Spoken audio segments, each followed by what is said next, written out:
Pourquoi on n'est pas tous les deux? C'est quoi cet affichage à la con? C'est enregistré. Ok. C'est bon? Bien. Eh bien, écoute, bonjour José Lito. Comment ça va? Bonjour Arnaud. Bien et toi? Hop. Alors, Allez. je t'ai mis sur... j'ai mis ta belle photo. Merci. Hein, comme ça... Les gens pourront comparer en plus ma tête avec la photo. C'était mon débat d'hier en fait, les photos LinkedIn et puis après quand tu vois les gens en zoom dans la vraie vie, tu te marres. Ouais. Bon, sinon, pour ça, photo filler, hein, ça marche bien. Si vous avez des soucis pour savoir quelle photo mettre, vous créez un compte sur photo filler, vous donnez votre avis sur quelques photos et vous allez avoir un retour. Ça fait partie aussi de savoir être efficace et performant, d'avoir une belle photo sur son profil. Absolument, carrément. Alors, je vous rappelle de quoi on parle avec mon ami José Lito. On parle d'efficacité et de performance et pour l'instant, on en parle au niveau individuel. Et donc, au niveau individuel, et d'ailleurs même pour les autres sujets qu'on traitera, donc être efficace et performant au niveau des équipes, en termes de management, en termes de projet, et puis en termes d'entreprise, pour les deux, il faut gérer son temps et gérer ses priorités. Si on ne fait que l'un des deux, on peut être efficace mais pas performant, et on peut être aussi performant mais sans être efficace. D'ailleurs, j'ai réagi sur un post LinkedIn en début de semaine sur ce sujet où quelqu'un disait justement que pour être efficace, il fallait gérer son temps. Et j'ai juste dit que moi, il fallait faire les deux. Et j'ai eu pas mal de retours qui me disaient en effet que c'est bien les deux qu'il faut faire. Okay. Alors, on va voir si tu te rappelles, José Lito. Les caractéristiques d'un vrai travail. Oui, tu te rappelles, on en a vu la dernière fois, il y en a 4. On a parlé de… oui, pour une tâche, il y avait… Oui. il y avait la notion, il faut avoir un livrable. Bien, il faut avoir, le premier dans l'ordre. Après, il faut avoir, alors peut-être voir si je les mets dans l'ordre. Un livrable, ouais. Un client, il faut bien avoir du temps, une temporalité, une date. Alors, le 2, il faut une échéance. Une échéance, ouais. Voilà, une date de livraison. Un livrable, une date de livraison, un client et le 4e, de la valeur. Exact, bravo. Tu t'arrives à me faire l'école mieux que mes profs. Bravo, bravo. Bah, écoute, je te paierai un café. Merci, ça me va bien. Viens à Montpellier, c'est moi qui te l'offre. Mais oui, parce que je l'ai retenu. Hein. Tu sais que je l'ai répété parce que ça m'a épaté J'en ai reparlé cette semaine autour de moi et surtout sur ce concept parce qu'on parlait la semaine dernière des réunions. Est-ce qu'une réunion est une tâche ou est-ce que c'est une activité? Et entre-temps, j'ai eu quelques réunions et je me suis posé la question s'il y avait un livrable, un client, une date de livraison et de la valeur. Ça fait peur. Bah non, pas vraiment. pas dans tous les cas. J'ai d'ailleurs failli exploser de rire puisque j'ai eu dans la semaine une réunion où l'ordre de jour était de programmer la prochaine réunion. Ah bah voilà, c'est OK. Donc si un travail n'a pas ces 4, c'est quoi? Donc ça, tu l'as dit, hein, donc à partir du moment où il n'y a pas ces 4 caractéristiques, c'est une activité. Alors, on ne peut pas avoir que des tâches, il y a aussi des choses, on verra, qui sont des activités, qui sont parce qu'on est dans un système et qu'éventuellement, il y a son pointage à faire. Moi, j'ai besoin d'envoyer mes notes de frais à mon expert comptable. Je ne crée aucune valeur, mais c'est une obligation. Donc, il ne faut pas non plus essayer de devenir extrémiste. Il y aura toujours des activités dans votre planning. Le tout, c'est que ça serait bien qu'il y ait quand même une majorité de choses qui créent de la valeur plutôt que des choses qui consomment votre temps. Allez, on va faire un petit test. Activité au travail. Réunion d'équipe, activité. Un reporting. Ah, ça c'est intéressant. Ça, j'ai plus de mal en fait. Je mettrais dans travail. Client. Ouais. Travail. Projet XY. Euh, on va dire travail. Allez, on va être de bonne humeur aujourd'hui. Alors, un compte rendu. Ah, j'ai plus de mal. J'hésite. Joker. Un mail, pour beaucoup, c'est une activité, une grosse partie de truc. Les réseaux sociaux, alors là, c'est carrément de la procrastination totale. Certains disent que c'est un travail, c'est plutôt une activité. Et un brainstorming, ouais, mais ça dépend comment c'est fait. C'est compliqué ton jeu là. Bah oui, je sais bien. Tu sais bien que j'aime bien gratouiller. Si c'est trop simple, ça m'intéresse pas. Super compliqué parce que ça peut être les deux en fait. Ça dépend comment par quel bout tu l'attrapes. Une formation, c'est un travail. L'administratif, c'est rien, ni l'un ni l'autre, c'est une perte de temps totale. C'est un truc du XXe siècle. Et les budgets, pour moi, c'est un travail. Alors, je me rappelle plus s'il y en a. Alors voilà. En gros, sur quasi tout ce qu'il y a là, en fait, on peut, suivant ce qu'on mettra derrière, dire que c'est une activité ou un travail. D'accord. OK. D'accord? Donc, la plupart des choses que je vois dans mes contacts, le souci, c'est qu'il y a éventuellement juste ça dans leur agenda. Et quand il y a juste ça, eh ben, ce sont des activités. Parce qu'on n'est pas dans les critères qu'on a définis tout à l'heure, les 4. Donc, en fait, ça dépend. Si la réunion d'équipe, par exemple, c'est pour présenter une nouvelle recrue, il y a une création de valeur. Si c'est une réunion d'équipe qui est planifiée toutes les semaines, dans lequel on ne sait pas de quoi on parle, mais parce qu'on a dit que pour être une équipe, il fallait qu'on se voit toutes les semaines et qu'on claque 1 heure à discuter beaucoup plus du dernier Netflix ou du dernier truc, du dernier buzz sur les réseaux sociaux, eh ben, on voit bien que ce n'est pas la dénomination, c'est bien ce qu'on va en faire. Le reporting, c'est pareil. Je vois, on en parlera un peu plus tard, mais le reporting, il y a des gens, ils disent qu'ils font du reporting, mais en fait, ils vont relever les compteurs et ils prennent la valeur, ils la mettent dans un fichier Excel et ils disent qu'ils ont fait du reporting. Bon, ben ça, c'est de l'activité. Ouais, OK.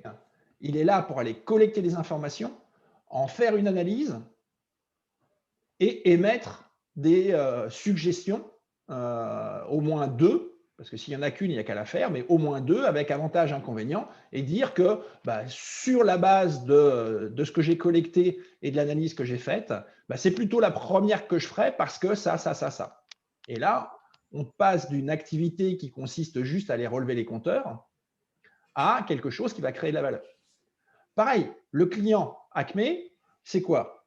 Si c'est juste de dire je vais pouvoir dire tout ce que j'ai fait dans la semaine pour le client Acme, pareil, c'est du secrétariat, c'est de l'activité.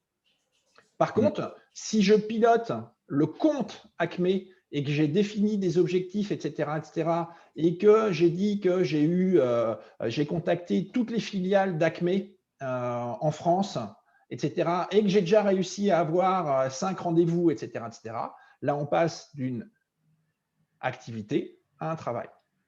D'accord. OK. Et même les réseaux sociaux, tu vois, je rebondis sur ce que tu disais, les réseaux sociaux, si derrière, vous vous servez des réseaux sociaux pour, par exemple, constituer un réseau pour après diffuser vos offres, là, c'est un travail. Par contre, si vous passez votre temps à juste scroller ce qui se passe sur votre Facebook, votre Instagram, votre Telegram ou votre LinkedIn, là, par contre, vous êtes clairement en activité. D'accord? OK. Donc, il n'y en a qu'une sur laquelle je suis vraiment très, très clair, c'est l'administratif. Ça, c'est vraiment de l'activité. C'est juste pour être conforme à un règlement. Ouais. Je rebondis aussi sur formation. Tu sais que c'est un sujet qui me… Ouais, vas-y. Je vois beaucoup de gens qui viennent en formation avec une approche d'activité. Ouais. Je vois très peu de gens qui viennent en formation avec le fait de se dire « je vais vraiment m'en servir pour progresser ». La difficulté qu'il y a un peu en France, c'est que la formation est un dû. Et en plus, c'est une obligation. Donc, de toute façon, les employeurs sont obligés d'envoyer les gens en formation. Ouais, et puis ils savent pas. Enfin, j'ai eu le débat dans la semaine où on m'a dit ouais, mais ton truc de formation, je sais pas quoi. Je me dis mais en fait ça me sert à rien. On me dit pourquoi? Je dis parce que dès que je veux faire une formation dans mon domaine, ça coûte 5000 balles. Donc c'est pas les poupouilles que je. Enfin, il faudrait que je travaille 150 ans pour arriver à ce résultat. J'en sais rien. Tu vois, je m'en fous en fait. Je calcule même pas. Et donc je vois autour de moi des individus qui vont en formation. J'ai une collègue super sympa qui me dit ouais, je fais de la formation en anglais. Je fais ça y est, on ouvre l'international. Elle me dit non. Bah, pourquoi tu fais de formation en anglais? Elle me dit parce que quand j'en ai marre, quand j'écoute des chansons, je comprends pas de quoi ça parle. Bon, voilà. D'accord. Et tu prends du temps de travail et tout. Tant mieux, hein. Enfin, je veux dire, ça me choque pas en soi. Je me dis, ok, c'est très bien. Cette personne, elle va être moins frustrée. Elle va écouter ses chansons en anglais. Mais voilà, en gros, c'est exactement ça ce que sert à je te rien, disais. quoi. Comme c'est une obligation, l'employeur se doit d'envoyer les gens en formation. Et ça crée un cercle vicieux, c'est ce que tu dis, c'est que de toute façon, si j'y ai droit, j'en profite. Et j'en profite, donc c'est bien un titre personnel, c'est ce que tu viens de dire. J'en profite pour comprendre ce qui se dit dans les chansons. Ouais, par contre, elle me ferait une formation à la gestion de projet. Je pense qu'en termes d'efficacité dans le travail, les 20% qu'elle pourrait prendre, waouh, il y aurait vraiment de la création de valeur. C'est pour ça que je garde cette notion pour discriminer, de se dire dans cette formation, est-ce qu'il y a une création de valeur? À titre perso, oui, elle en a. Elle va comprendre enfin ce que dit Shakira. Ça change le monde. Mais non, mais j'aime bien Shakira, j'ai aucun problème avec ça, mais j'ai écouté une chanson en anglais la dernière fois, c'était quand même c'est moi qui suis au-dessus, c'est toi qui es en dessous, et tu te dis waouh, vous êtes sûr là? Ça passe sur YouTube. Mais par contre, au quotidien, cette nana, elle est complètement paumée dans son travail, elle se noie, et tu te dis une journée, enfin, elle regarderait cette vidéo et je lui recommande de la regarder. Ça va vraiment avoir un impact. Donc oui, la formation, c'est d'accord. Je n'avais pas perçu par contre le côté culturel de cet indu, et c'est vrai.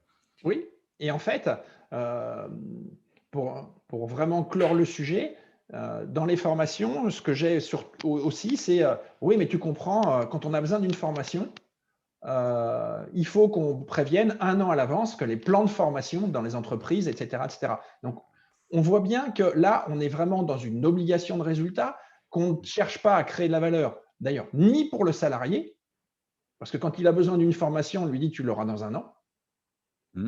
D'accord? Et ni pour l'employeur, parce qu'on envoie des gens en formation sans en récupérer quoi que ce soit. Et donc, à ce moment-là, la formation devient un centre de coût, alors que ça devrait être un investissement, la formation. Et donc, moi, c'est ce que j'ai dit aux gens. Si tu as vraiment besoin de quelque chose dans ton travail, mais paye-toi la formation. Alors là, on m'a dit, mais attends, j'ai pas besoin de me. Pourquoi je me le paierais? C'est un dû. Mais je lui dis, mais si tu dois attendre 1 an pour avoir la formation, est-ce que tu imagines si tu deviens plus performant, sachant qu'il te reste en gros 20 ans à travailler, combien tu vas rentabiliser ce que tu vas te payer toi-même? Et alors ça, à chaque fois, c'est un débat que j'ai, d'accord? Et il me faut, comme quoi c'est vraiment ancré, hein, il me faut au moins 10 ou 15 minutes au repas le midi pour réussir à leur faire comprendre que leur carrière, elle dépend d'eux et pas de la capacité à l'employeur de pouvoir offrir la formation qu'il veut ou la formation que l'entrepreneur ou que le dirigeant veut donner à ces gens. C'est un truc, mais ça, c'est une approche d'indépendance, c'est une approche. Ouais, c'est hallucinant parce que, enfin, moi, je leur dis, hein, ne faites que des formations sur apprendre à gérer correctement sa boîte mail. Rien que ça vous change la vie. Et paye-la. Mais paye-la, enfin, t'en fous en plus. Et encore, toi, tu dis paye-la, mais moi, je te fais une réponse de start-upper africain. C'est mais va sur YouTube. Il y a tout, c'est gratuit. En plus, c'est là. À la limite, c'est consacre juste le temps nécessaire à cette chose-là. Et si et c'est ce que font certaines startups, mais finalement, c'est de dire si… je fais une aparté, c'est l'anecdote, hein, mais là où je suis, ils sont surpris que dans la journée, je prenne du temps pour une formation, pour regarder un webinar ou pour ne serait-ce que… Ça les a surpris qu'hier, j'étais en train de lire un livre. On me dit, mais tu fais quoi? Je suis en train de lire un livre. Ce n'est pas un roman, j'ai un bouquin sur le packaging, en fait. Mais parce qu'à ce stade-là, j'ai besoin de ces 60 minutes de temps pour pouvoir passer à l'étape d'après. Et il ne s'arrête pas, personne. Dans mon entourage, je ne vois personne en train de s'arrêter pour faire ça, en fait. Et tu as droit à des… oui, mais tu te rends compte, je suis bac+5. Ouais, d'accord, c'était quand ton bac+5? Il y a 10 ans. OK, donc ça vaut à peu près plus rien du tout. Oui, mais tu comprends, ça fait 10 ans que je suis là. Oui, très bien. Alors, bienvenue dans la fonction publique. Tu vas monter catégorie A avec le temps. Et c'est vrai que ce qu'il reste de formation, c'est je vais faire de la formation en anglais. Et même, je regarde dans cette boîte et en fait, la plupart n'utilisent pas, il y a pas de budget formation. Enfin, ils n'utilisent pas leur temps de formation. C'est incroyable. OK, très bien. Donc, en gros, voilà. Donc, tous les Donc, ça sujets qu'on dépend. a vus Ça avant, dépasse. s'il y a de la création de valeur, si on se focalise que sur ça comme discriminant, etc., ça dépend. Et à ce moment-là, j'ai repris ton expression dans les 2 précédents épisodes. À ce moment-là, c'est une activité. Et attention, ces activités-là peuvent devenir des voleurs de temps qui vont vous consommer votre temps. Et attention, on devient vite pris par ces activités. Et au bout d'un moment, on a vraiment l'impression d'avoir produit quelque chose jusqu'à ce qu'éventuellement il y ait quelqu'un qui vienne de l'extérieur et qui dit « mais au fait, tu sers à quoi ?» Et là, généralement, la question, je vais en réunion, je fais des reportings, je vais en formation. Oui, ok, ça, pour peu que ce soit quelqu'un qui soit comment dire, je ne trouve pas le mot en français, fluente sur ces notions de travail par rapport aux activités et qui va lui dire, mais en gros, tu crées quoi comme valeur? Et là, généralement, il y a un gros choc. Clairement. Ah ouais, mais tu ne veux pas savoir. Ouais, OK. Donc, le sujet d'aujourd'hui, on va parler de comment, en gros, stocker de façon efficace un travail qu'on a à faire. Et on va aujourd'hui se focaliser uniquement sur une tâche. Alors, on va partir sur un exemple vécu quand j'ai accompagné quelqu'un. Alors, on va l'appeler, tiens, donne-moi un prénom. Robert. Robert. Bonjour Robert. Qu'est-ce que tu as à faire? Et là, je vois dans la to-do list marqué Dominique Dupont. Intéressant. Donc, il y a toute une liste. Il y a toute une liste, d'accord, où il y a marqué plein de choses. Et en gros, voilà, on ne va pas perdre de temps. Hein, donc, quand je l'écris, je sais ce que j'ai à faire avec Dominique Dupont, mais globalement, ce n'est pas marqué. Donc, moi, comme tu me connais bien, et qu'est-ce qu'il faut faire avec Dominique Dupont? Et là, on est parti dans le ping-pong. Il faut que je l'appelle. Ok, bien. Mais il faut que tu l'appelles quand? Ah, mais je vais l'appeler mardi prochain. J'ai dit, oui, mais mardi prochain, si tu ne l'as pas fait cette semaine, la semaine d'après, tu te diras que c'est encore mardi prochain et tu te diras encore que tu as le temps, que tu n'es pas en retard. Donc, je te repose la question. Quand? Ah, il faut que je l'appelle le 12-04. OK. Bon, là, on commence à savoir un peu. Donc, l'action, c'est que tu dois appeler, on sait qui, on sait quand. La question d'après? On pourrait se demander pourquoi. Voilà, pourquoi faire? Ouais, pourquoi faire? Parce que c'est pour lui parler de la météo. Voilà. Eh bien, pour savoir si l'offre qu'on lui a envoyée est acceptée. Cool. C'est cool, ça. Donc, on voit quand même qu'en l'espace de 20 secondes, ça a pris 20 secondes, d'accord, juste de passer d'un truc qui sert strictement à rien, dans une to-do list, où on a marqué Dominique Dupont, à un truc qui même si on est à un niveau de stress ou un niveau de fatigue maximal, on sait exactement ce qu'il y a à faire avec toutes les informations dedans. Donc, voilà un exemple. Et en gros, on se repose la question aussi, hein, on ne le perd pas de vue. Hein. Est-ce que dans la tâche, il y a un livrable? Oui. On veut savoir, la réponse, ça sera l'offre est acceptée ou n'est pas acceptée. OK. Est-ce qu'il y a une échéance? On y retourne. Le 12 avril. Il faut que ça soit le 12 avril. Donc, c'est bon. OK. Est-ce qu'il y a un client? Oui, c'est nous. On veut savoir si l'offre a été acceptée ou pas. Et enfin, est-ce qu'il y a une création de valeur? Oui. Plutôt, ouais. Parce qu'on va avoir la réponse de savoir si, en gros, on a perdu l'affaire ou pas perdu l'affaire. Si on a perdu l'affaire, on va peut-être poser des questions pour savoir pourquoi on a perdu l'affaire derrière. Et donc, ça veut dire que pour les prochaines offres, on ne fera pas éventuellement les mêmes erreurs ou on ajoutera ce à quoi le client est sensible, etc., etc. Et donc, on voit bien qu'on a bien les 4 critères qui sont mentionnés.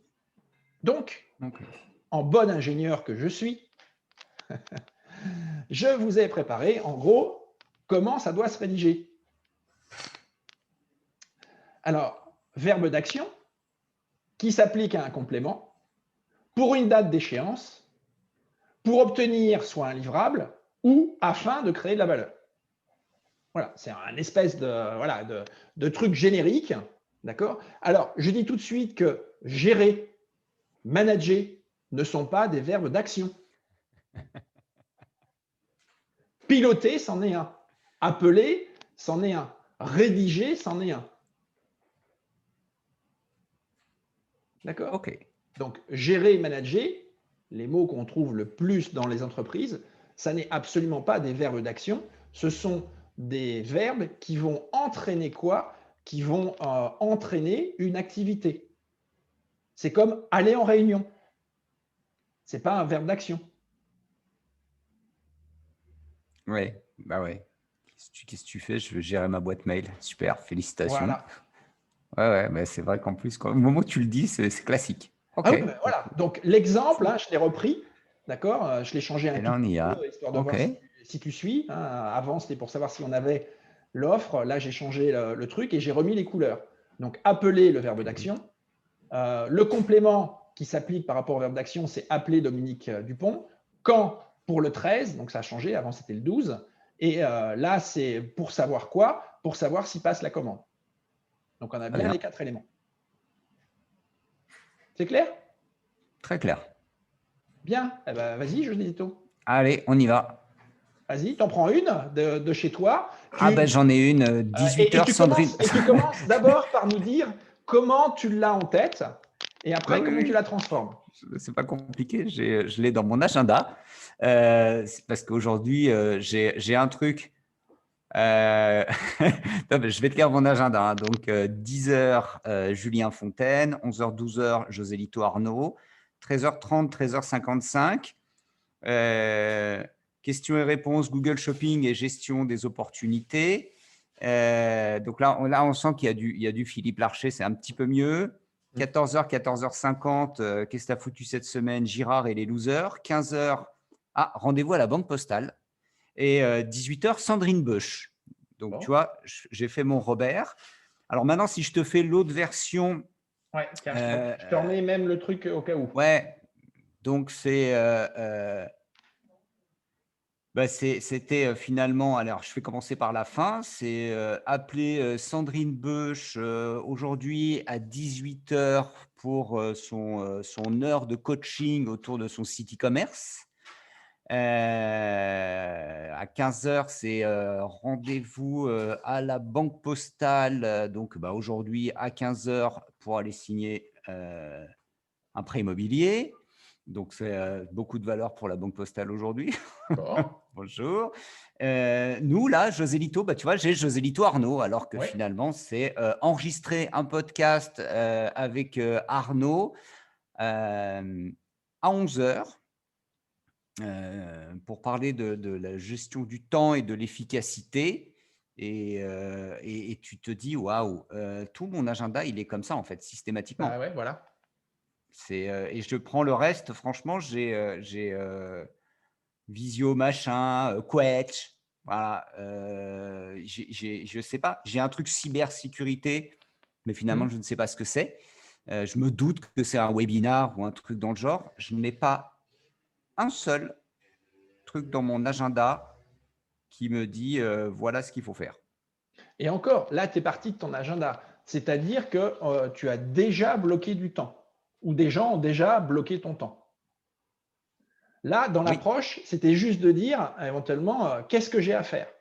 Or là, tu as déjà fait un choix, même si l'intitulé n'est pas, entre guillemets, du travail, d'accord, de l'accepter et d'accepter de consommer du temps sur des trucs comme ça.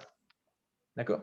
Donc, mais en termes de tâches, j'ai relance client facture. ouais. Mais alors ça, c'est quand je suis de bonne humeur. Sinon, effectivement, je vais avoir Gaël Philippe. Mais ce que tu dis, en fait, c'est plutôt quand je prends ma petite feuille, que je me mets à côté et que je regarde, parce que je l'ai là. Ah voilà. Alors, j'ai facture EM, Clara Hayes, Gaël Philippe, compta Akazi. je m'en prends, elle me tombe sous la main. Donc voilà, ça c'est ma to-do quand je me dis il y a 2-3 trucs qui débordent, qui ne sont pas dans mon agenda. Et quand je regarde ce truc, je me dis OK, bingo. Facture EM, personne ne sait qu'en vrai, c'est relancer l'EM Lyon aujourd'hui pour une facture en date du mois d'octobre. Bien vu. Donc, en gros, voilà, vraiment, hein, et on voit bien que ça ne prend pas beaucoup de temps, hein, juste d'écrire correctement ce qu'on a à faire. Ah ouais, tu peux te mettre un truc en ligne et colonne et tu te mets verbe d'action, complément, date d'échéance, livrable et enfin, c'est suffisamment simple pour qu'intellectuellement tu le fasses sans y penser en fait. Exactement. Et comme tu l'as dit, hein, le succès est un processus et pas un événement. Pas un événement, absolument. Plus vous prendrez l'habitude, quand vous avez une tâche à faire, d'utiliser cette méthode, suivant les gourous, c'est entre 21 et 45 jours qu'il faut faire sans avoir raté une seule fois pour qu'après, vous le fassiez sans même avoir besoin d'y penser. Donc, en gros, chaque fois qu'on veut que l'on veut transformer les gens, j'aime pas ce mot-là parce que ça voudrait dire qu'on a un pouvoir comme ça, mais il faut réussir à susciter l'envie des gens d'évoluer. Donc, j'ai noté 4 raisons, d'accord, qui permettent d'après moi de se dire oui, il faudrait vraiment au moins que j'essaye. La première, c'est que si on rédige bien ses tâches, d'abord, on va réduire sa charge mentale. Et ça, c'est essentiel. On n'arrête pas d'être bombardé d'informations, et on le verra plus tard, pour être efficace, justement, il faut essayer de se mettre dans sa bulle. Hein, donc, je suis en train de lire, et puis je pense que je préparerai Deep Work de Cal Newport. Je suis en train de le lire. Je vous ferai sans doute un résumé dessus. D'accord. Donc, si vous voulez comprendre et ne pas tomber dans ce qui se passe, qui est de dire qu'on a une capacité d'attention qui est inférieure à celle d'un poisson rouge, lisez Cal Newport, vous allez prendre une grosse claque, mais je vous ferai un résumé. Donc, premièrement, ça va permettre de réduire votre charge mentale. Oui, parce qu'à partir du moment où vous avez rédigé une tâche, vous pouvez l'oublier parce que vous savez que vous avez mis en place quelque chose qui fait que si vous en avez besoin, vous allez pouvoir la retrouver. Et vous allez non pas retrouver dans la liste des tâches Dominique Dupont, mais vous allez avoir appelé Dominique Dupont tel jour pour obtenir quoi? Donc déjà, la charge mentale diminue. Le deuxième point, c'est qu'elles sont autoporteuses. Donc, je viens d'en parler. Si elles sont rédigées correctement, je le redis encore une fois, peu importe votre niveau de fatigue, votre niveau de stress, etc., puisqu'elle a été rédigée correctement, vous serez capable de savoir exactement ce qu'il y a à faire et éventuellement de décider, même si vous êtes à 2 de tension ou au fond de votre lit avec 40 degrés de fièvre. La troisième chose, c'est que si elles sont bien rédigées, eh bien, quand vous allez revoir la liste des tâches que vous avez à faire, ça va aller beaucoup plus vite. Ben oui, tout est écrit. Donc, il y a juste à se dire, tiens, en fait, pourquoi je ne l'ai pas fait ou je l'ai fait? À se dire, pourquoi je ne l'ai pas fait ou je l'ai fait? Et puis, comme elles sont bien écrites aussi, ça va être facile de les prioriser.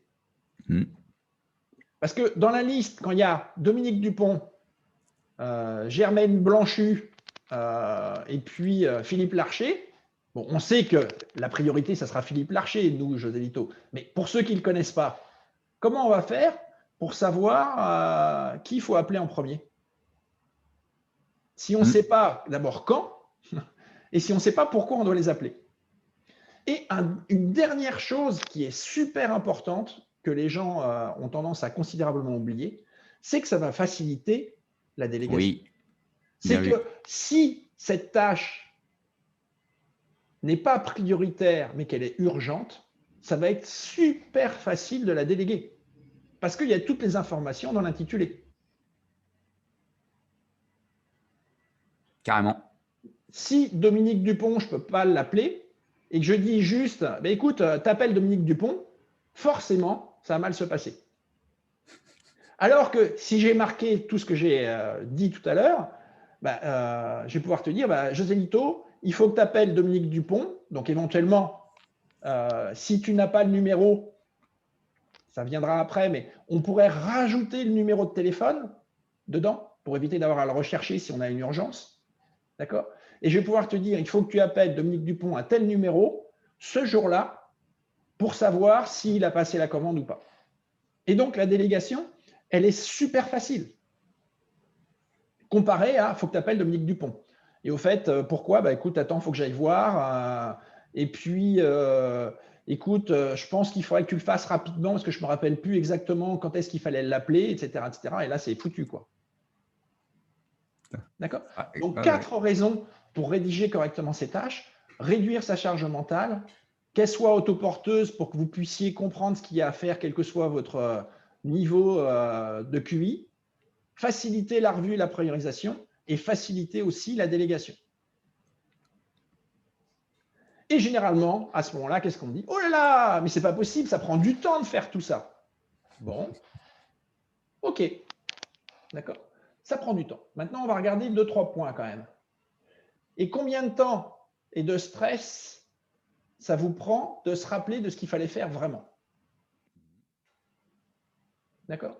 Sachant en plus que, évidemment, c'est la loi de Murphy, c'est quand une tâche est mal rédigée, c'est celle-là qui est urgente et on ne se rappelle plus ce qu'il y a à faire. D'accord? Et c'est là où on se dit, ah purée, j'avais vu un webinaire avec Arnaud et Joselito, c'est vrai qu'il faudrait que je le fasse. Et c'est comme quand on a mal au dos, moi j'ai été, voilà, je fais mes exercices pour ne pas avoir mal au dos parce que je me rappelle de quand j'ai eu mal au dos, et dès que mon dos va mieux, évidemment, j'arrête de le faire. En plus, ce qu'il faut bien voir, c'est que si vous ne les notez pas, ça reste dans votre tête. Je reviens à cette notion de charge mentale. Petit test. Est-ce que ça t'est déjà arrivé, Joselito, de mal dormir parce que juste avant de t'endormir, tu t'es rappelé qu'il fallait que tu fasses quelque chose et que tu t'es dit, il ne faut surtout pas que je l'oublie? Il y a longtemps, oui. Voilà. Il y a longtemps. Donc ça, c'est un grand classique, d'accord? Grave. Voilà, on se dit qu'il ne faut surtout pas l'oublier. En fait, toute la nuit, on se dit qu'il ne faut pas l'oublier. Donc, autant vous dire que le lendemain matin, quand vous vous réveillez, vous êtes en super forme. Et enfin, il y a quand même quelque chose qui est quand même fantastique. Si vous êtes en train de regarder ce webinaire, c'est que vous voulez devenir efficace et performant. On va parler de la priorisation plus tard, mais comment vous pouvez prioriser si à un endroit, vous ne savez pas exactement tout ce que vous avez à faire? C'est impossible. C'est strictement impossible. Sachant qu'en plus, quand on n'a pas devant les yeux tout ce qu'on a à faire, la plupart du temps, on va avoir tendance à faire des choses qui sont faciles et qui donnent l'impression d'être efficaces et performants. Et généralement, on va procrastiner sur les choses qui sont très importantes parce qu'elles demandent de l'effort et que tu as fait quoi aujourd'hui? Ah, j'ai retiré 15 trucs dans ma to-do list. Ok, ouais. Et le dossier pour Madame Michu, tu l'as fait? Ah non, mais par contre, j'ai quand même fait 15 tâches. Ouais, mais tu sais qu'on doit lui envoyer le dossier pour ce soir.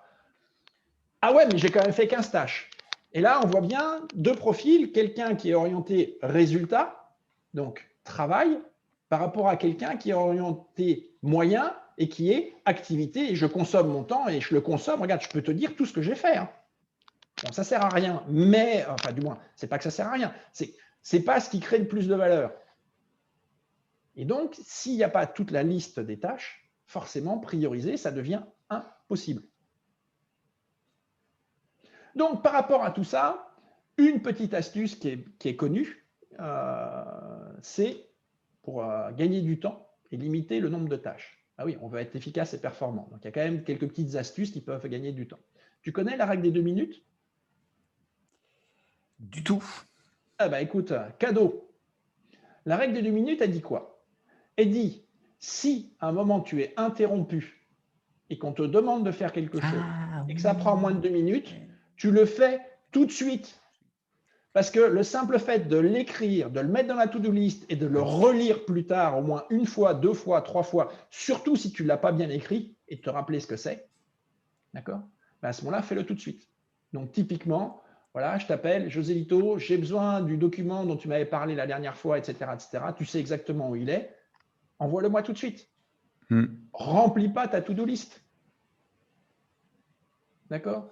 Pareil, vous recevez, on verra que, bon, vaut mieux pas, mais si vous recevez un SMS qui vous dit « Est-ce que tu peux me donner le numéro de Madame Michu, tiens, parce qu'il faut que je l'appelle », et que tu l'as, fais-le tout de suite. Ouais. D'accord?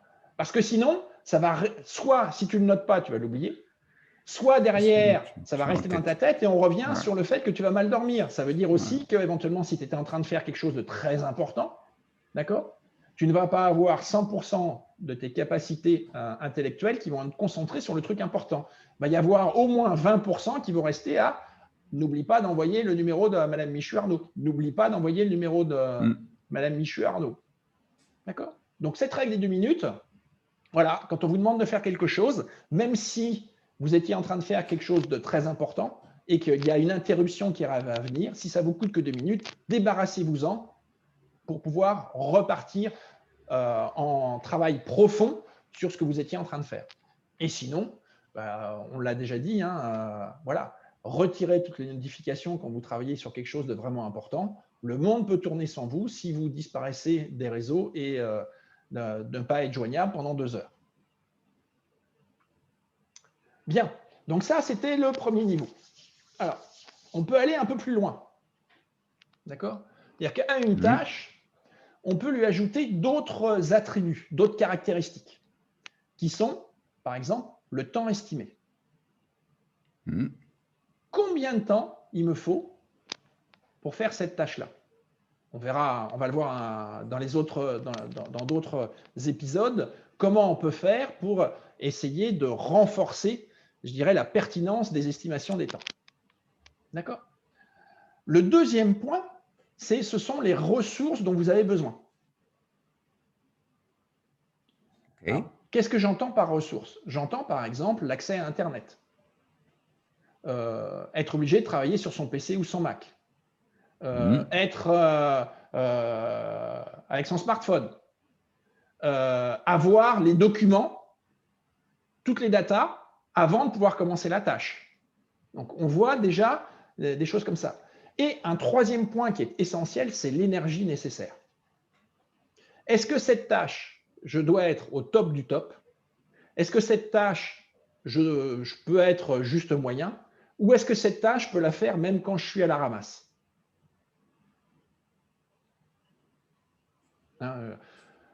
Il y en a qui font dans l'énergie 10 niveaux, donc ils passent plus de temps à choisir le niveau, etc. Moi, je dis, en gros, il y a des tâches, il faut être au top. Il y a des tâches où on peut être juste, ça va. Et puis, il y a des tâches qu'on peut faire en étant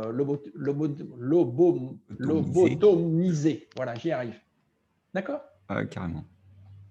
C'est des choses que tu utilises, ça, José Lito, ou pas? Oui, moi je l'utilise. Alors ça, et dans les ressources nécessaires, je me pose toujours la question, est-ce que je peux le faire seul ou est-ce que j'ai besoin des autres? Oui.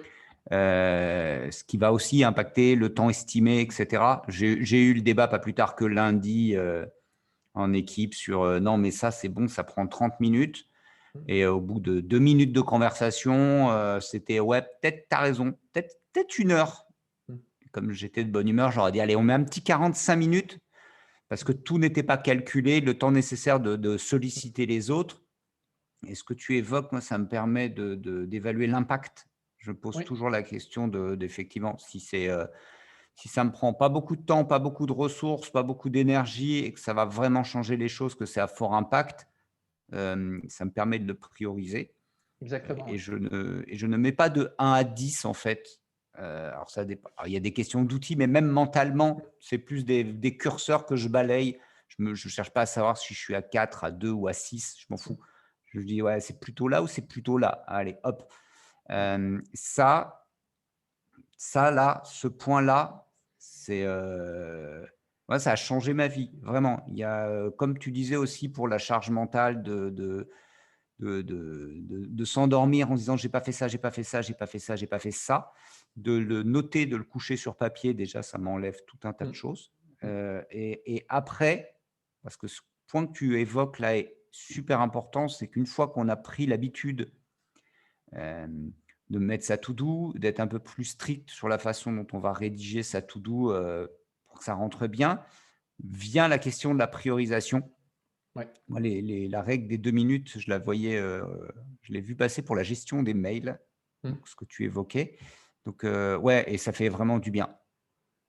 Voilà. C'est ce qui fait que j'ai des journées où j'ai plein de trucs à faire, j'ai des semaines où je ne stresse pas en fait. J'ai des trucs, ça va se dérouler, ça va se mettre en place au fur et à mesure. Et si là, j'ai tout de suite maintenant un appel urgent qui me dit José Lito, il faut que tu viennes, machin. C'est ce que tu disais, je suis capable de déléguer mon agenda auprès de certaines personnes et la journée va continuer, les tâches vont se dérouler. C'est OK, cool.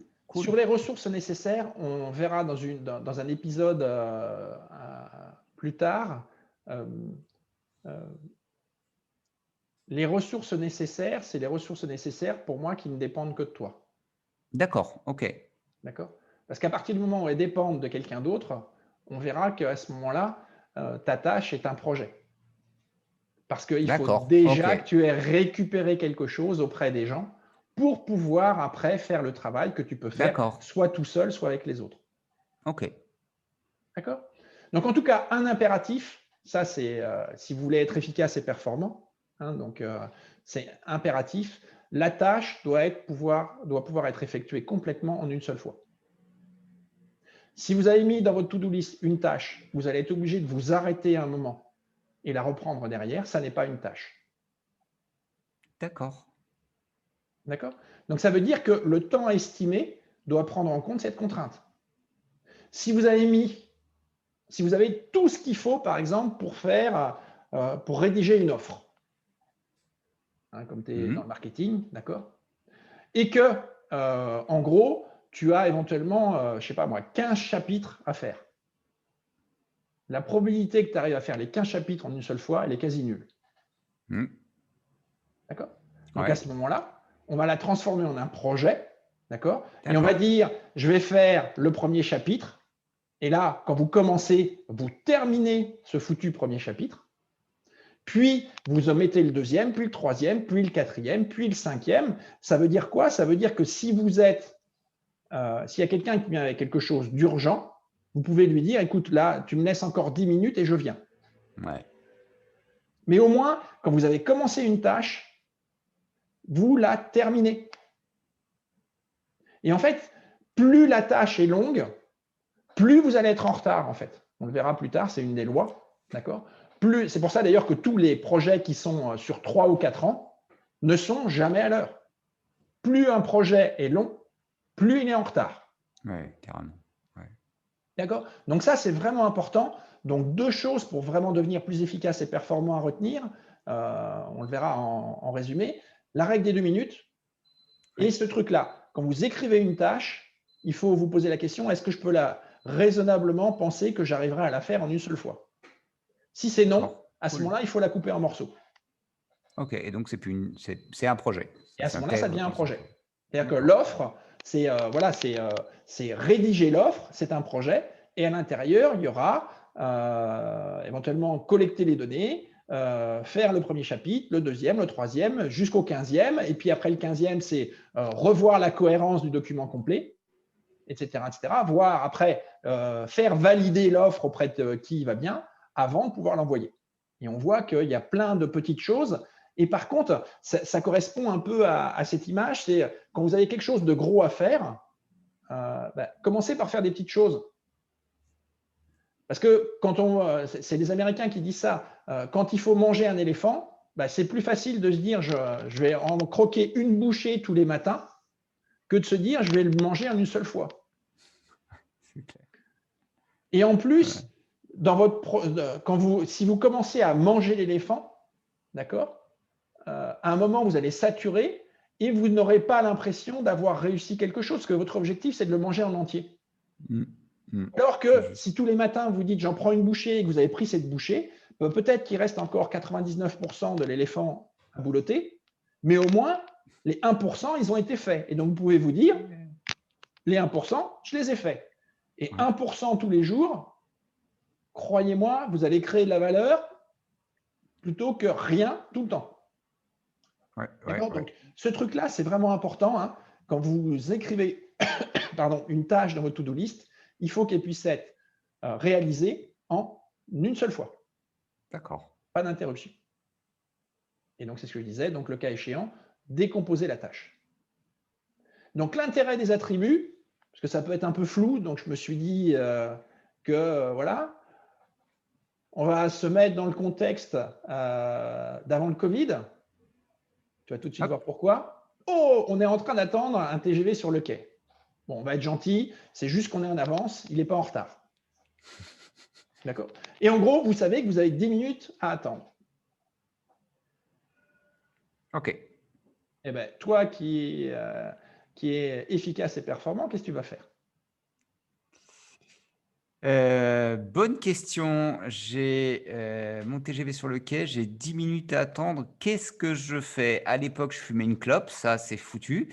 Ouais. On n'en parle plus. C'est mort. Bien souvent, qu'est-ce que je fais pendant ce temps-là? Je lis mes mails, j'en profite parce que ça c'est facile. Je peux trier, je peux faire une activité de ranger mes mails en fait. D'accord. Ouais, donc tu peux faire une activité. Mais voilà, Ouais. on est dans le podcast efficace et performant. Et donc, si tu as tes attributs et que tu as un système à côté, tu fais un tri sur les tâches que tu peux faire en moins de 10 minutes et réalisables avec ton smartphone. Bim. D'accord. Et là, après, tu vas avoir la liste. Ce n'est pas pour ça que tu vas faire ou tu ne vas pas faire, mais au moins, tu es en maîtrise de ce que tu fais. D'accord? Donc là, on verra, je vous parlerai de plusieurs applications qui peuvent servir là-dessus. Moi, je l'utilise. Voilà, j'ai 10 minutes. Si j'ai mis dans les attributs 10 minutes, d'accord, smartphone, ça me sort tout ce que je peux faire, d'accord, etc. Et après, je choisis d'en prendre une ou pas. Mais je ne peux pas dire j'ai oublié, puisque là, j'ai fait un choix conscient de faire ou ne pas faire. Et en fait, être efficace et performant aussi, ce n'est pas être constamment en train de travailler. C'est juste quand on décide de ne plus travailler, de le faire de façon consciente. C'est-à-dire que c'est un choix.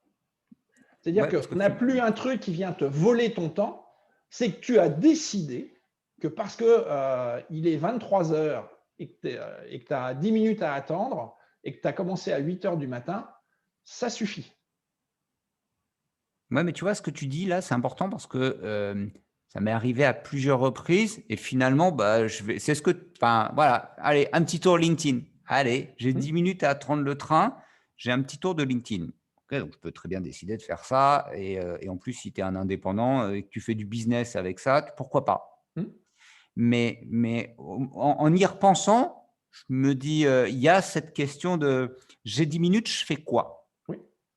Et c'est vrai que là-dessus, si tu as envie de faire quelque chose, c'est marrant parce que j'ai l'impression d'avoir un moment précis à l'époque où je me retrouvais gare de Lyon avec le TGV sur le quai, il fait beau et là, j'ai un quart d'heure et c'est juste que je ne sais pas quoi faire. C'est-à-dire que j'ai 1 milliard de trucs à faire, mais je ne sais pas quoi faire, donc je vais faire un tour sur LinkedIn.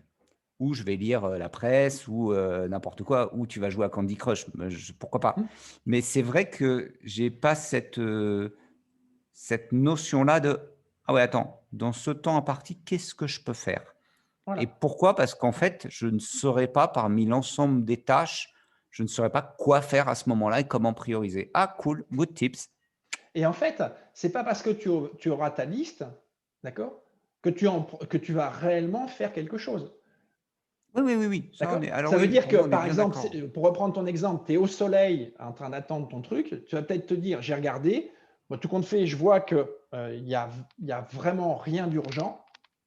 Et ben, parce que tu as décidé qu'il n'y avait rien d'urgent, tu vas pouvoir profiter à 100% du C'est soleil. ça. C'est Alors que exactement si ça. tu n'as pas fait ce choix-là, tu vas constamment, plus ou moins en train de te dire, ah oui, je profite du soleil, mais je devrais être en train de faire autre chose. Et en fait, donc, tu ne profiteras pas du soleil. Clairement. C'est ça la grosse Oui, oui, différence. on est bien C'est d'accord. quand vous savez exactement ce que vous pouvez faire et que vous décidez de ne pas faire, ça vous retire de la charge mentale. Et à ce moment-là, le temps de pause que vous allez prendre, eh ben, il va prendre toute sa valeur. Ouais, ouais, c'était ma journée d'hier où je pouvais plus avancer sur certaines choses, tributaires des autres. Exactement. Et juste, ben voilà, j'ai pris le temps de me former, en fait. Ça a été un temps, je dis: «OK, je dois attendre. Là, il y a des arbitrages et j'y suis pour rien». Bah, tu sais, c'est OK, bah, je prends mon bouquin, j'avance, je me forme, je fais autre chose, et je décide que c'est finalement, OK, très bien. Ah, c'est bon comme truc ça. Cool. Oui, c'est des trucs tout bêtes, mais Ouais, voilà, il y ouais, a, non, il y a mais des gens c'est qui ne savent pas faire de pause. Pourquoi? Parce oui, qu'en fait, c'est ce qu'ils imaginent ce qui est important à faire qui fait que ils culpabilisent tout le temps. Et en fait, c'est aussi ça de bien rédiger ses tâches, c'est que ça retire cette charge mentale et qu'à partir du moment où on a choisi de faire ou de ne pas faire, eh bien, si j'ai choisi de faire ce truc-là, j'ai ma tête, parce que comme j'ai fait un choix, je suis entièrement disponible pour faire mmh, ce truc-là. Et donc, ça veut dire que le temps estimé si je l'ai bien estimé, il y a de grandes chances que je le tienne. Alors que si j'ai choisi ce truc-là parce que c'est le premier de ma liste et que je me lance dessus, il va y avoir constamment des trucs qui restent dans la tête en disant mais tu as pensé aussi à ça et tu as pensé aussi à ça et tu as pensé aussi à ça. Et en fait, à partir de ce moment-là, le temps estimé, vous allez l'exploser. Votre grave, travail va être grave. de mauvaise qualité Ouais. et en fait, vous allez passer 4 fois plus de temps qu'il aurait fallu. Top. Donc, voilà. Donc, en gros, si tout ce qu'on a discuté vous fait écho chez vous, bah, les prochaines étapes, ça serait quoi? Bah, d'abord, ça serait de faire une purge. Donc, posez-vous, d'accord, et identifiez tout ce que vous avez en tête euh, au niveau perso, pro, etc., etc., et notez-le sur une page. Donc, ça peut prendre entre 2 heures et 3 jours. Mmh. Ça dépend de comment vous êtes. Si vous êtes dans le micro-détail, ça va prendre 3 jours. Si vous êtes plutôt au feeling, etc., bah, ça peut prendre 2 heures. Une fois que vous avez fait ça, il va falloir vous poser la question de savoir, dans tout ce que vous avez noté, est-ce que ce sont réellement des tâches ou des activités? D'accord? Donc, dans une to-do list, on n'aura des activités que s'il y a un risque, si vous ne les réalisez pas. D'accord? Prenons un exemple. Tous les mois, je dois envoyer mes notes de frais à l'expert comptable pour éviter d'avoir des problèmes avec l'URSSAF. D'accord? Donc, on voit bien que là, la création de valeur, il n'y en a pas vraiment, mais c'est pour éviter d'en perdre. Et à ce moment-là, on a une activité. Et la troisième chose, d'accord, c'est si vous avez noté à la mode Dominique Dupont, ben, c'est de faire l'effort à ce OK. moment-là, quand vous avez fait le tri, de les écrire correctement pour que justement, si un jour vous avez décidé d'aller jusqu'à mettre les attributs et que vous êtes sur le TGV, sur le quai du TGV, ben, de pouvoir directement choisir dans la liste. Donc voilà pour aujourd'hui et comme tu me l'as suggéré, Giselito, Ah je fais yes, un petit cool. wrap-up un petit résumé de l'épisode. Donc, les choses importantes, rédiger correctement. Deuxième point qui peut vous faire gagner beaucoup de temps et réduire votre charge mentale, c'est vous débarrasser des tâches que vous pouvez faire en moins de 2 minutes. Et le troisième point aussi, pour renforcer votre confiance en vous, on fera un épisode complet dessus, d'accord? C'est de prendre des tâches que vous pouvez réaliser dans un temps que vous vous êtes donné. Parce que plus vous êtes capable de faire des tâches dans le temps que vous vous êtes donné, plus vous allez être efficace et plus vous allez vous rendre compte qu'au bout d'un moment, ce que vous faisiez en un quart d'heure, parce que vous savez exactement que vous allez le faire en 10 minutes, puis en 5 minutes, etc., etc. Et donc, vous allez réellement devenir efficace et performant. Top. Voilà ce que je voulais partager avec toi, José Lito. Qu'est-ce que tu retiens, toi? Qu'est-ce qui t'a frappé? Ce qui m'a frappé, c'est vraiment cette notion de… Là, ce que je retiens, parce qu'il y a pas mal de choses que je fais plus ou moins différemment. Tu vois, la notion des verbes d'action, etc., je l'utilise, mais d'une autre façon. Les 2 minutes, c'est vraiment pour la gestion des mails, mais parce que il y a aussi mon organisation est pas mal asynchrone. Ça a marché. Mais cette notion de tâche qui doit être réalisée complètement en une seule fois, tu vois, ça, c'est quelque chose que je n'avais pas intégré. Et dire, si ce n'est pas faisable en une seule fois, je le balance en mode projet éventuellement. Oui. Et là, je suis en train de travailler sur un livre blanc. Oui. Et voilà, au moment où tu en parlais, je me disais, ouais, attends 2 secondes. Justement, finalement, l'éléphant, je veux le bouffer en une seule fois de ce livre blanc. Si je me fais une petite rétrospective rapide mentale, ça m'a pris 15 jours. C'est-à-dire que là, en l'occurrence, c'est devenu une activité au bout du compte. Voilà un mini projet qui a dérapé. Il faut faire un livre blanc, j'ai une idée concrète, etc., etc.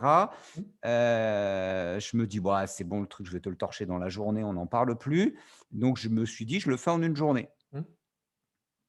Et j'ai juste omis qu'il y a des gens qui allaient me parler, m'appeler, m'interrompre, etc., etc., etc.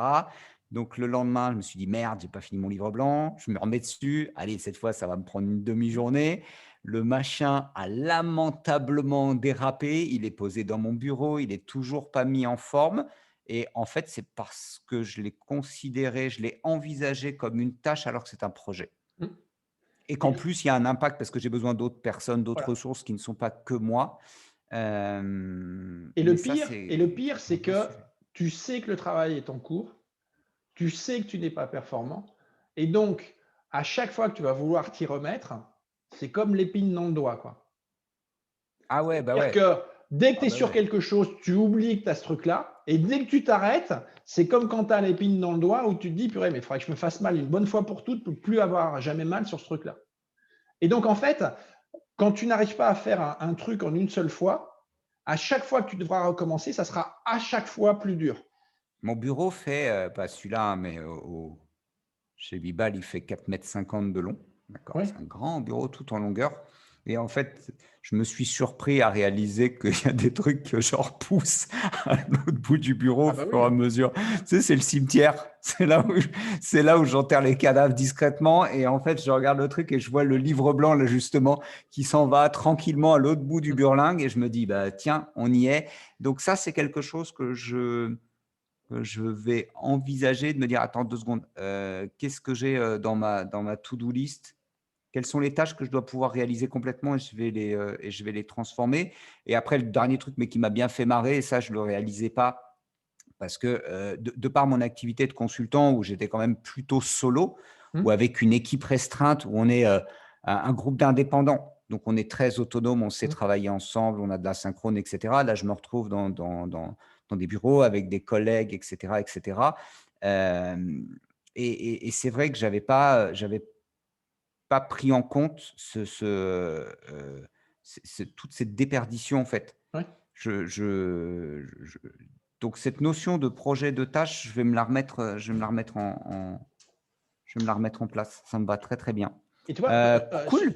Sur les livres blancs, tu vois, tu en as déjà écrit, tu en écriras encore. Le fait de décomposer ton projet avec déjà les intitulés des tâches, ça te permet d'automatiser après ton processus de création.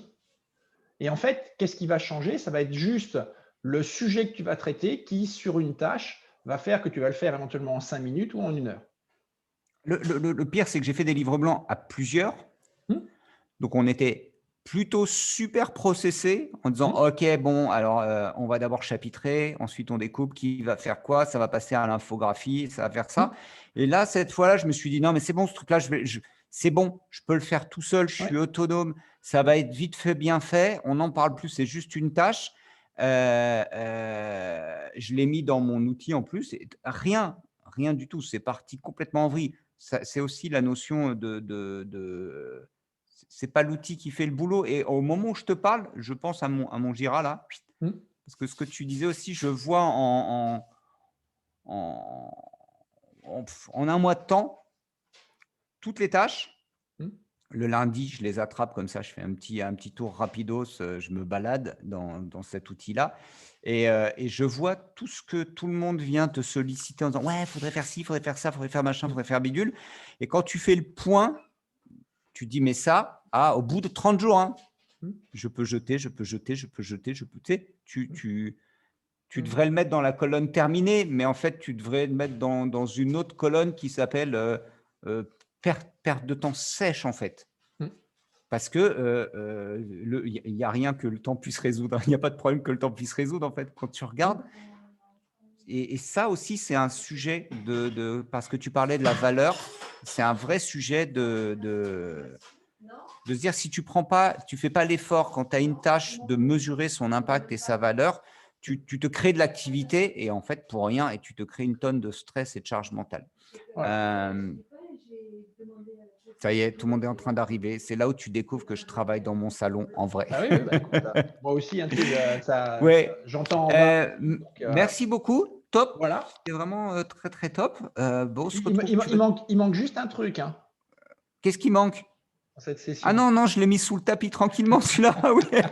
Je te l'envoie. Non, de Zeus. Non, je prends l'engagement formel de mesurer mon temps. Là, c'est enregistré. Ça a valeur de document écrit.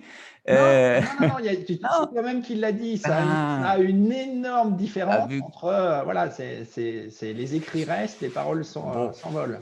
Bon, faut que je te l'écrive là maintenant. De toute façon, ce que j'ai prévu, je ferai un petit tuto sur comment comment utiliser Toggl.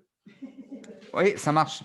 D'accord. Donc, jusqu'à ce que j'ai fait le tuto, tu vois, je te donne une porte de sortie, d'accord. Merci. Jusqu'à ce que je l'ai fait. Voilà. Par contre, quand je l'ai fait, je l'ai tenté, je me suis dit, il s'en souvient plus. Les gamins, tu vois, ça va, il a zappé et tout. Non, bon, d'accord. En plus, t'es un malin. Je pensais m'échapper, mais à la dernière seconde, tu m'as fait à la Steve Jobs. Ah, une dernière chose. C'est ce que j'appelle la question Colombo. Oui, la question Colombo. Là, ça parle qu'aux anciens. Bon. Excellent. Comment je me suis fait prendre en flag. Merci beaucoup, Arnaud. Cool. Joselito, merci. Et puis, à la semaine prochaine. Et à la semaine prochaine, alors. Ouais, c'est parti. Ciao, bye bye.